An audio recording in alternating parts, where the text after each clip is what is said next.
បាទសួស្តីអ្នករៀនបកប្រែភាសាទាំងអស់គ្នាបាទថ្ងៃនេះយើងចូលដល់អត្ថបទមួយទៀតដែលមានចំណងជើងថា Cambodia Thailand scramble to de-escalate tensions after troops threat shots at borders បាទសូមម្ដងទៀត Cambodia Thailand scramble to de-escalate tensions after troops threat shots at borders បាទអញ្ចឹងកម្ពុជានិងប្រទេសថៃបាទអញ្ចឹងនៅក្នុងថៃថលអត្ថបទភាសាគេអត់ដាក់ n ទេបាទអញ្ចឹងគេប្រើសញ្ញាក្បៀសបាទអញ្ចឹងកម្ពុជាហើយនិងប្រទេសថៃបានញាប់ដៃញាប់ជើងបាទ scramble នេះមានថាយើងព្យាយាមធ្វើអ្វីមួយបាទឲ្យបានលឿនណាបាទអញ្ចឹងញាប់ដៃញាប់ជើងដើម្បីកាត់បន្ថយភាពតានតឹងបាទ de-escalate មានថាធ្វើអ្វីមួយឲ្យមានលក្ខណៈថមថយបាទណា de-escalate មានថាដើម្បីធ្វើឲ្យមានលក្ខណៈថមថយនៅភាពតានតឹងបន្ទាប់ពីទាហានបានធ្វើការបាញ់តបគ្នានៅឯព្រំដែនបាទ threat shots បាទ threat shot មានថាបាញ់តបគ្នាទៅវិញទៅមកបាទជាងកម្ពុជាហើយនឹងថៃបានស្រវេស្រវាដើម្បីកាត់បន្ថយភាពតានតឹងបន្ទាប់ពីទាហាននឹងបានបាញ់តបគ្នានៅឯព្រំដែនបាទអញ្ចឹងយើងមើលរូបភាពនេះគេដាក់ a screenshot from Google Maps showing the general area where the skirmish occurs ចេះថាម៉េចគេថា screenshot មានថាផ្ទាំងរូបភាពបាទដែលគេយកចេញពី Google Map បានបង្ហាញអំពីតំបន់ទូទៅបាទ general area បាទនេះតំបន់ទូទៅដែលជាកន្លែងដែលវាឆ្មក់នឹងបានកើតឡើងបាទ skirmish បាទការវាឆ្មក់បាទណាបាទអញ្ចឹងយើងមើល paragraph ទី1បាទអាន paragraph ទី1ទាំងអស់គ្នា Cambodia and Thailand held scramble to de-escalate tensions after their respective troops exchanged gunfire early yesterday near a disputed border zone in Ubon Ratchathani province. High-level military negotiations was initiated immediately following the incident. During week 1, Cambodian soldier was confirmed that Cambodia and Thailand held scramble to de-escalate tensions after their respective troops exchanged gunfire early yesterday near a disputed border zone in Ubon Ratchathani province. High-level military negotiations was initiated immediately following the incident. During week 1, Cambodian soldier was confirmed that respective troops មានកងទ័ពរៀងៗខ្លួនបាទ respective troops បាទកងទ័ពរៀងៗខ្លួន exchange gunfire បាទបើកការវាយប្រហារគ្នាទៅវិញទៅមកអានេះវាស្មើមិនអញ្ចឹង threat shot បាទ threat shot exchange gunfire បាទ diffuse border zone តំបន់ព្រំដែនមានចំនួន diffuse border zone តំបន់ព្រំដែនមានចំនួន incident បាទ incident ឧបទ្ទហេតុបាទ incident ឧបទ្ទហេតុបាទ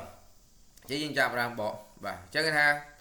ប្រទេសកម្ពុជាហើយនិងប្រទេសថៃបាទអញ្ចឹងនេះប្រយោគពេញផងគេបាទប្រទេសកម្ពុជាហើយនិងប្រទេសថៃបានប្រឹងប្រែងដើម្បីកាត់បន្ថយភាពតានតឹងបាទបានសវេសវ៉ា scramble សវេសវ៉ាឬក៏ញាប់ដៃញាប់ជើងដើម្បីកាត់បន្ថយនូវភាពតានតឹងបន្ទាប់ពីទាហានរបស់ពួកគេរៀងៗខ្លួនបាទទាហានរបស់ប្រទេសទាំងពីរហ្នឹង after their respective troops បានបន្ទាប់ពីទាហានរបស់ពួកគេរៀងៗខ្លួនធ្វើការបាញ់តបគ្នាទៅវិញទៅមក បាទធ្វើការបាញ់តបគ្នាទៅវិញទៅមកការពីព្រឹកម្សិលមិញនៅចិត្តតំបន់ព្រំដែនមានចំនួននៅក្នុងខេត្តឧបលរាជធានីបាទ The high level military negotiation was initiated immediately following the incident បាទចឹងថាការចរចាយោធាកម្រិតខ្ពស់បាទ high level military negotiation ការចរចាយោធាកម្រិតខ្ពស់គឺត្រូវបានចាប់ផ្ដើមធ្វើឡើងភ្លាមបាទ initiated immediately ត្រូវបានចាប់ធ្វើឡើងភ្លាមបន្ទាប់ពីឧបទ្ទហេតុកើតឡើងបាទឧបទ្ទហេតុហ្នឹងគឺការបាញ់ប្រហារគ្នាទៅវិញទៅមកណា During week 1 Cambodian soldier was confirmed that ក្នុងកំឡុងពេលបាញ់ប្រហារហ្នឹងបាទ during ក្នុងកំឡុងពេលបាញ់ប្រហារហ្នឹងមានទាហានកម្ពុជាម្នាក់ត្រូវបានបញ្ជាក់ថាទទួលមរណភាពបាទក្នុងកំឡុងពេលវាយប្រហារហ្នឹងគឺមានទាហានកម្ពុជាម្នាក់ហ្នឹងគឺត្រូវបានបញ្ជាក់ថាទទួលមរណភាពបាទអញ្ចឹងសូមបកឡើងវិញកម្ពុជាហើយនិងថៃបានប្រឹងប្រែងកាត់បន្ថយភាពតានតឹងបន្ទាប់ពីទាហានរបស់ពួកគេរៀងៗខ្លួនហ្នឹងបានបើកការវាយប្រហារទៅវិញទៅមកកាលពីព្រឹកម្សិលមិញនៅជិតតំបន់ព្រំដែនមានចំនួននៅក្នុងខេត្តឧបលរាជធានីកិច្ចប្រជុំចរចារបស់យោធាជាន់ខ្ពស់គឺត្រូវបានចាប់ផ្ដើមធ្វើឡើងភ្លាមបន្ទាប់ពីឧបទ្ទហេតុកើតឡើងក្នុងកំឡុងពេលឧបទ្ទហេតុហ្នឹងគឺមានទាហានកម្ពុជាម្នាក់ត្រូវបានបញ្ជាក់អាងថាទទួលមរណភាពបាទ paragraph ទី2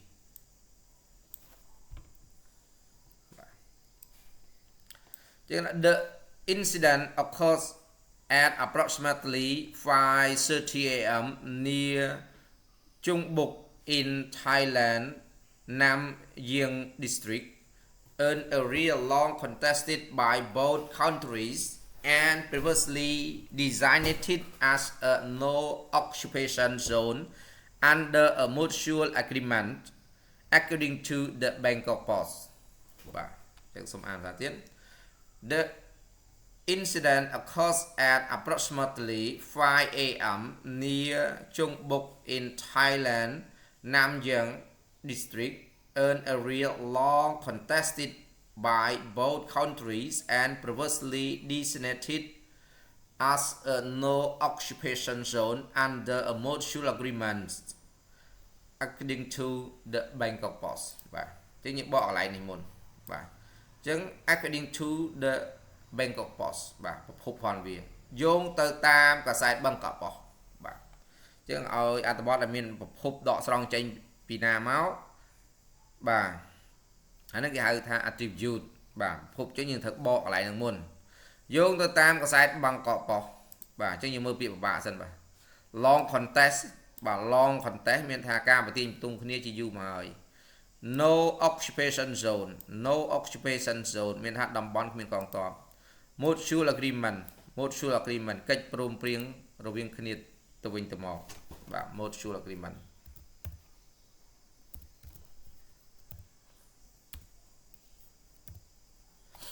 បាទអញ្ចឹង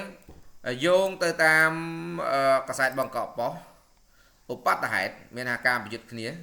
ឧបទ្ទហេតុដែលបានកើតឡើងប្រហែលជាម៉ោង approximately នោះប្រហែលជាម៉ោង 5:30 នាទីព្រឹកជិតតំបន់ឈុងបុកនៅក្នុងស្រុកណាមយើងប្រទេសថៃ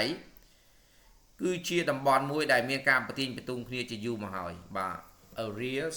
long contested គឺជាតំបន់មួយដែលមានការប្រទាញបន្ទង់គ្នាជាយូរយារណាស់មកហើយដោយប្រទេសទាំងពីរហ្នឹ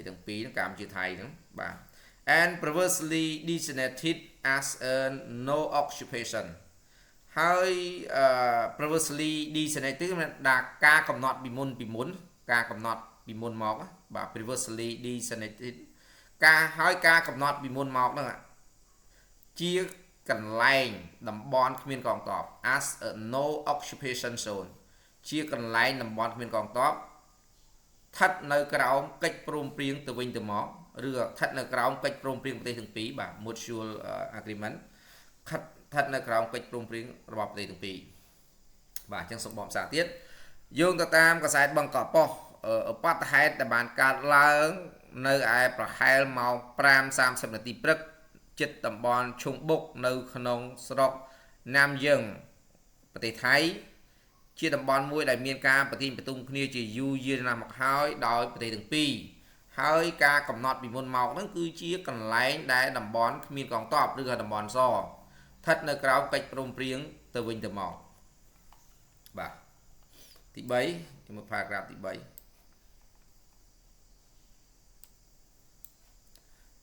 Major General Wen Thai Suwari spokesman for the Thai armies claimed the clash began after Cambodian soldiers entered the dispute territories in violation of the standing agreement. Major General Zuwari alleged that a Thai patrol from the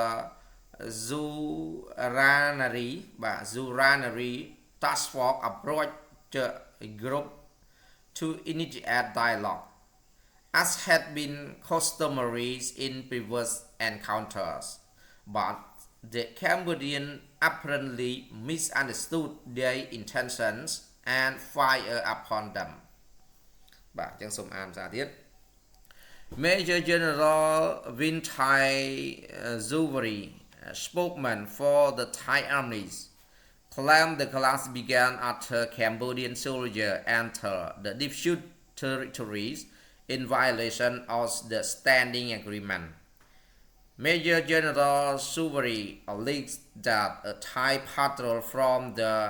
Suranari task force approached the group to initiate dialogue, as had been customary in previous encounters, but the Cambodians apparently misunderstood their intention and fired upon them. បាទនេះខ្ញុំមើលពាក្យមួយចំនួនបាទ The Major General ឧត្តមសេនីយ៍តូបាទ Major General ឧត្តមសេនីយ៍តូ Dispute Territory បាទស្មើនឹង Dispute Area Dispute Zone បាទដែនដីមានចំនួនឬតំបន់មានចំនួន Standing Agreement កិច្ចព្រមព្រៀងជាធរមាន Patrol ការដើរល្បាត Customary បាទ Customary ដោយតែធ្លាប់បានធ្វើពីមុនមក Encounters បាទ Encounters ប្រជុំមុខដាក់គ្នា Fire upon them បាទ Fire upon them បើកការវាយប្រហារទៅលើពួកគេបាទចឹងអានេះបើយោងតាមឧត្តមសេនីយ៍របស់ថៃគេតែងតែអះអាងថាយើងនឹងគឺបាញ់មុនអីចឹងទៅបាទណាចឹងថៃបានចោទមកលើប្រទេសកម្ពុជាថាអ្នកបង្កហេតុមុនបាទចឹងយើងមើលអត្ថបទនេះគេនិយាយថាគេថា Major General Win Thai បាទណាឧត្តមសេនីយ៍តូ Win Thai Suwari អ្នកនាំពាក្យ spokesman អ្នកនាំពាក្យសម្រាប់កងទ័ពថៃបាទ Thai Army អ្នកនាំពាក្យសម្រាប់កងទ័ពថៃបានអះអាងថាបាទ claimed បានអះអាងថា clash began after Cambodian soldier បានអះអាងថាការប៉ះទង្គិច clash ហ្នឹងបាទការប៉ះទង្គិចបានចាប់ផ្ដើមបន្ទាប់ពីទាហានកម្ពុជាហ្នឹងបាទបានអះអាងបន្ទាប់ពីទាហានកម្ពុជាហ្នឹងបានចូលទៅកាន់ទឹកដីមានចំនួនបាទអញ្ចឹងទឹកដីមានចំនួនហ្នឹងគឺជាទឹកដីរបស់ខ្មែរយើងបាទអញ្ចឹងថៃចោទយើងថាយើងបានចូលទៅក្នុងទឹកដីមានចំនួនណានៅក្នុងការរំលោភបំពាននៃកិច្ចព្រមព្រៀងដែលចូលជាធរមានបាទ violation ហ្នឹងកិច្ចមានថាការរំលោភបំពានបាទនៅក្នុងការរំលោភបំពាននៃកិច្ចព្រមព្រៀងជាធរមានឧត្តមសេនីយ៍តូ Suwari ណាផ្កាយ2ឧត្តមសេនីយ៍តូបាទឧត្តមសេនីយ៍តូ Suwari ហ្នឹងបានចោទប្រកាន់ថាទាហានល្បាតរបស់ថៃមួយក្រុម Thai Patrol ប្រធានទាហានល្បាតរបស់ថៃមួយក្រុមបាទដែលមកពីគេហៅថាកម្លាំង តបស៊ូរ៉ាណារីដែលមកពីកម្លាំងតបស៊ូរ៉ាណារីហ្នឹងបានដើរចូលទៅក្រុមកម្ពុជា approach នេះមានថាដើរចូលបាទ approach នេះយើងអាចបកបានតាមវិធីសាស្ត្រច្រើនបាទខ្លះណាគេបកថាវិធីសាស្ត្របាទអីចឹងទៅបាទ approach បានដើរចូលទៅកាន់ក្រុមទាហានកម្ពុជាគេដាក់ the group នេះគឺសំដៅទៅលើក្រុមទាហានកម្ពុជាបានដើរចូលទៅកាន់ក្រុមទាហានកម្ពុជាដើម្បីចាប់ផ្ដើមធ្វើការចរចាបាទ to initiate dialogue ដើម្បីធ្វើការចរចា as had been customary in previous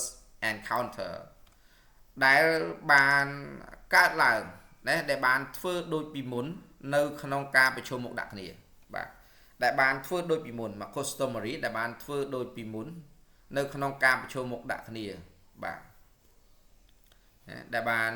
ធ្វើដូចមុននៅក្នុងការប្រជុំមុខដាក់គ្នា but Cambodians apparently misunderstood បាទអញ្ចឹងគេថាប៉ុន្តែទាហានកម្ពុជាបានយល់ខុសបាទនៅចេតនារបស់ពួកគេបាទបានយល់ខុសនៅចេតនារបស់ពួកគេហើយនឹងបើកការវាយប្រហារទៅលើពួកគេបាទអញ្ចឹងសូមម្ដងទៀតបាទឧត្តមសេនីយ៍តូវិនថៃស៊ូវ៉ារីអ្នកនាំពាក្យកងទ័ពថៃបានបញ្ជាក់អះអាងថាការប៉ះទង្គិចគ្នានឹងគឺបានកើតឡើងបន្ទាប់ពីទាហានកម្ពុជានឹងបានចូលទៅតំបន់បានចូលទៅដែនដីមានចំនួនដែលដែនដីមានចំនួនជាការរំលោភបំពានទៅលើកិច្ចព្រមព្រៀងដែលមានជាធរមានឧត្តមសេនីយ៍តូស៊ូវ៉ារីនឹងបានចោទប្រកាន់ថាទាហានថៃមួយក្រុមទាហានថៃដើរល្បាតមួយក្រុមដែលមកពីកងទ័ពបាទពិសេសកងទ័ពពិសេសស៊ូរ៉ាណារីបានដើរចូលទៅកាន់ក្រុមកងទ័ពកម្ពុជាដើម្បីចាប់ផ្ដើមធ្វើការចរចាដែលធ្វើដូចសពដងដែលធ្វើដូចសពដងនៅក្នុង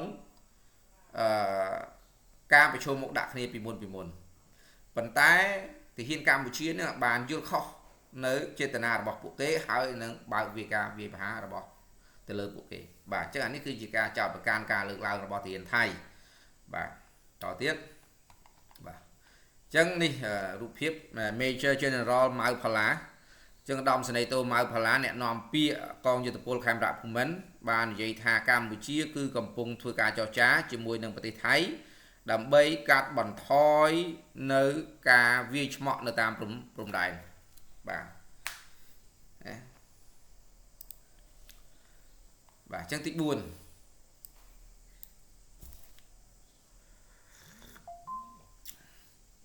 4then the Thai patrol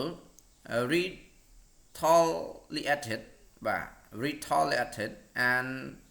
they exchanged shots for about 10 minutes. The spokesman said, following the brief skirmish, deputy commanders from both countries established contact by phone and swiftly agreed to a ceasefire. Despite the agreement, soldiers from both sides remain in the area to monitor the situation. Then the Thai patrol retaliated and they exchanged shots for about 10 minutes. The spokesman said, following the brief skirmish, deputy commanders from both countries established contact by phone and swiftly agreed to a ceasefire. Despite the agreement, soldiers from both sides remain in the area to monitor the situation. Retaliate បាញ់តបបាទ retaliate បាញ់តប exchange shot បាទ exchange shot ស្មើ gunfire មានថា exchange gunfire ការបាញ់គ្នាទៅវិញទៅមក swiftly agreed ធ្វើកិច្ចព្រមព្រៀងភ្លាមបាទ swiftly agreed ceasefire បទឈប់បាញ់បាទ ceasefire បទឈប់បាញ់បាទអញ្ចឹងយើងបកកន្លែងនេះមុនអ្នកនាំពាក្យបាននិយាយថាបាទអ្នកនាំពាក្យបាននិយាយថាបន្ទាប់ពីបន្ទាប់ពីអបតហេតុបាទ the Thai patrol retaliated ណាទាហានល្បាតថៃបានធ្វើការបាញ់តបទាហានល្បាតថៃបានធ្វើការបាញ់តបហើយពួកគេបាញ់តបគ្នាទៅវិញទៅមកអស់រយៈពេល10នាទី they exchange shot for about 10 minutes ណាពួកគេបានបាញ់តបគ្នាទៅវិញទៅមកប្រហែលជារយៈពេល15នាទី10នាទី following the brief skirmish បាទបន្ទាប់ពីការវាយឆ្មក់មួយប្រាវបាទ brief skirmish បាទបន្ទាប់ពីការវាយឆ្មក់មួយប្រាវអនុមេបញ្ជាការរង Deputy Commander អនុមេបញ្ជាការរងមកពីប្រទេសទាំងពីរបានធ្វើការតាក់ទងតាមទូរស័ព្ទហើយនឹងធ្វើកិច្ចព្រមព្រៀងភ្លាមហើយនឹងបានឯកភាពគ្នាភ្លាមបាទ Swiftly agreed បាទហើយនឹងធ្វើការឯកភាពគ្នាភ្លាមនៅបទឈប់បាញ់បាទ ceasefire បទឈប់បាញ់ despite the agreement ទោះបីជាមានកិច្ចព្រមព្រៀងក៏ដោយ soldier from both country remain in the area to monitor the situation យោធាមកពីប្រទេសទាំងពីរនៅតែបន្តការមានវត្តមាននៅក្នុងតំបន់នេះដើម្បីត្រួតពិនិត្យនៅស្ថានភាពបាទ monitor the situation បាទចឹងសូមបកភាសាទៀតបន្ទាប់ពីបទហេតុទាហានល្បាតថៃបានធ្វើការបាញ់តបហើយពួកគេបានធ្វើការបាញ់តបគ្នាទៅវិញទៅមកអស់រយៈពេល10នាទីបាទនេះយោងទៅតាមអ្នកនាំពាក្យបន្ទាប់ពីការវាយឆ្មក់មួយប្រាវមេបញ្ជាការរងមកពីប្រទេសទាំងពីរបានធ្វើការតាក់ទងតាមទូរស័ព្ទហើយនឹងឯកភាពភ្លាមទៅលើបទឈប់បាញ់មួយទោះបីជាមានការឯកភាពគ្នាទាហានដែលមកពីប្រទេសទាំងពីរនៅតែបន្តមានវត្តមាននៅក្នុងតំបន់ដើម្បីធ្វើការត្រួតពិនិត្យនៅស្ថានភាពបាទទី5 Major General Mau Phala spokesman for the Royal Cambodian Armies yesterday confirmed that the skirmish took place and that a Cambodian soldiers Master Sergeant Sun Run 47 was killed during the gunfire. However, he said the detail about how the skirmish began is not clear yet. បាទសូមបកភាសាទៀត Major General Mau Phala, spokesman for the Royal Cambodian Armies, yesterday confirmed that the skirmish took place and that Cambodian soldiers Master Sergeant Sun Run 47 was killed during the gunfire. However, he said the detail about so the skirmish began is not clear yet. បាទ Master Sergeant ព្រិនបាលឯកបាទព្រិនបាលឯក Master Sergeant ចឹងដំស្នេហ៍តូម៉ៅផល្លាអ្នកនាំពាក្យនៃកងយុទ្ធពលខេមរៈភូមិន្ទបាទ Royal Cambodian Arms អ្នកនាំពាក្យកងយុទ្ធពលខេមរៈភូមិន្ទបានធ្វើការអះអាងពីម្សិលមិញថាបាទ yesterday confirm that បានធ្វើការអះអាងពីម្សិលមិញថាការវាយឆ្មក់ skirmish ការវាយឆ្មក់បានធ្វើឡើង took place ហ្នឹងធ្វើឡើងបានកើតឡើងបានការវាយឆ្មក់បានកើតឡើងហើយថាទាហានកម្ពុជាម្នាក់ណាព្រិនបាលឯកបាទ Master Sergeant ព្រិនបាលឯក Sun Run អាយុ47ឆ្នាំត្រូវបានស្លាប់ក្នុងកំឡុងពេលបើកការវាយប្រហារបាទ during gunfire ក្នុងកំឡុងពេលបើកការវាយប្រហារទោះយ៉ាងណាក៏ដោយគាត់ក៏បាននិយាយថាព័ត៌មានលម្អិតអំពីរបៀបណាពីការវាយឆ្មក់បានកើតឡើងនោះគឺវាមិនច្បាស់តរអត់សោះបាទអញ្ចឹងមានន័យថារបៀបក្នុងការវាយឆ្មក់គឺវាមិនច្បាស់តរអត់សោះបាទมันអាចបញ្ជាក់បានបាទតែអញ្ចឹងសូមភាសាទៀតឧត្តមសេនីយ៍តូម៉ៅផល្លាអ្នកនាំពាក្យសម្រាប់កងយុទ្ធពលខេមរៈភូមិន្ទបានបញ្ជាក់ការពីម្សិលមិញថាការវាយឆ្មក់បានកើតឡើងហើយថាទាហានកម្ពុជាម្នាក់ព្រិនបាលឯកស៊ូនរុនអាយុ47ឆ្នាំត្រូវបានស្លាប់ក្នុងកំឡុងពេលបើកការវាយប្រហារទោះបីជាយ៉ាងណាក៏ដោយគាត់បាននិយាយថាព័ត៌មានលម្អិតអំពីរបៀបក្នុងការវាយឆ្មក់ដែលបានកើតឡើងគឺវាមិនច្បាស់តរអត់សោះ is not clear yet បាទទី6 Just like the previous times, days, the Thai armies are always accusing us of starting it, he said. Major General Pala told Khmer Time that a senior military officer from Cambodia and Thailand are in negotiations. However, he added that Cambodia has always been prepared for the worst case scenarios. It's just the previous time the Thai armies are always accusing us of starting it, he said. Major General Pala told Khmer Time that a senior military officer from Cambodia and Thailand are in negotiation. However, he added Cambodia has always been prepared for the worst case scenarios. បាទអញ្ចឹង worst case scenario មានថា scenario ដ៏អាក្រក់មួយឬក៏ស្ថានភាពដ៏អាក្រក់មួយក៏បានដែរបាទអញ្ចឹងយើងចាប់ប្រើបកខ្ញុំបក he said បាទអានេះគេហៅ direct speech កាលណាមានវងកញ្ចក់បិទបើបាទ direct speech អញ្ចឹងអ្នកនាំពាក្យហ្នឹងឧត្តមសេនីយ៍តូផល្លាហ្នឹងបាននិយាយថា just like the previous time ថាដូចទៅនឹងពេលមុនអញ្ចឹងបាទដូចទៅនឹងពេលទុះឡើងនៅឧបហេតុបាញ់គ្នាមុនអញ្ចឹង the Thai army ពួកគេហ្នឹងគឺផ្ដោតទៅលើទាហានថៃហ្នឹងពួកគេនឹងផ្ដោតទៅទាហានថៃតែងតែធ្វើការចោទប្រកាន់ always accuse បានតែងតែធ្វើការចោទប្រកាន់មកលើយើងអំពីការចាប់ផ្ដើមមុនបាទ starting it អំពីការចាប់ផ្ដើមបាញ់មុនបាទគឺចង់សម្ដៅទៅលើយើងបាទចាប់ផ្ដើមបាញ់មុនឧត្តមសេនីយ៍តូផល្លាបានប្រាប់កាសែតខ្មែរថែមថាមន្ត្រីយោធាជាន់ខ្ពស់មកពីប្រទេសកម្ពុជាហើយនិងថៃគឺកំពុងស្ថិតនៅក្នុងការចរចាទោះបីជាយ៉ាងណាក៏ដោយគាត់បានបន្ថែមទៀតថាកម្ពុជាតែងតែបានរៀបចំរួចជាមុនសម្រាប់សេណារីយ៉ូករណីដ៏អាក្រក់បំផុតបាទឬក៏សម្រាប់ស្ថានភាពដ៏អាក្រក់បំផុតបាទអញ្ចឹងសូមបកភាសាទៀតលោកបាននិយាយថា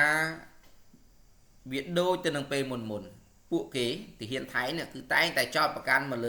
លើយើងអំពីការចាប់ផ្ដើមបាញ់ប្រហារមុនឧត្តមសេនីយ៍តូផល្លាក៏បានប្រាប់កាសែតខ្មែរថែមថាមន្ត្រីយោធាជាន់ខ្ពស់មកពីប្រទេសកម្ពុជាហើយនិងថៃនេះគឺកំពុងស្ថិតនៅក្នុងការចរចាទោះបីជាយ៉ាងណាក៏ដោយគាត់បានបន្ថែមថាកម្ពុជាតែងតែបានរៀបចំទុកជាមុនសម្រាប់សេណារីយ៉ូករណីដ៏អាក្រក់ណាមួយបាទទី7 Ron Passing was confirmed by Cambodian Ministry of Defense in a statement released yesterday afternoon, which also claimed that the gunfire took place in Cambodian territories. Specifically,